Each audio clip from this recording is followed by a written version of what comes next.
Thank you, President. My question is for the Treasurer.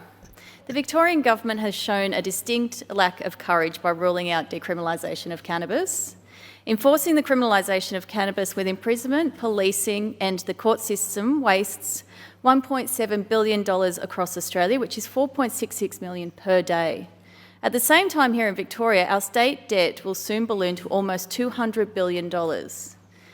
Yet this government plans to continue to waste money arresting thousands of Victorians each year for possessing small amounts of cannabis. So my question is, how will this decision contribute to rising state debt? Treasurer.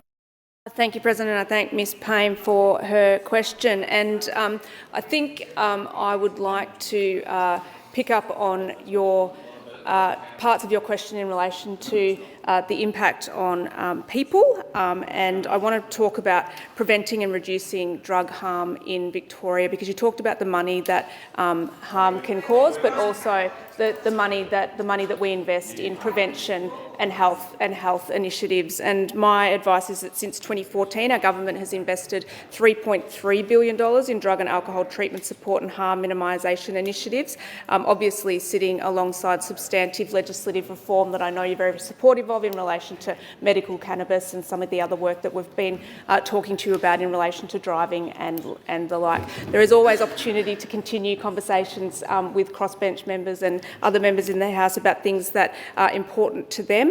We'll continue to monitor and consider emerging evidence, including areas of harm minimisation and flow-on effects to vulnerable cohorts. But in relation to your specific question in relation to either AOD or indeed the justice system, they're better directed to other ministers who hold those portfolios. Ms Payne, supplementary.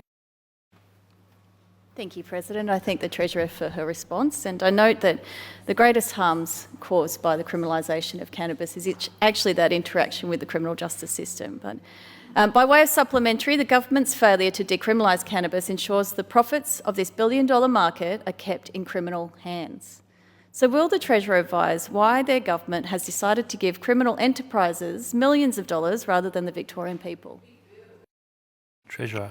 Thank you, President, and I thank Ms Payne for her supplementary question. And as she is referring to the government's committee report response, I can confirm that and reaffirm for the House that the government responses indicated that there are no plans to change laws regarding personal use or possession of cannabis at this time, and more than happy to continue conversations in relation to a range of policies that your party or anybody else would like to talk to me about.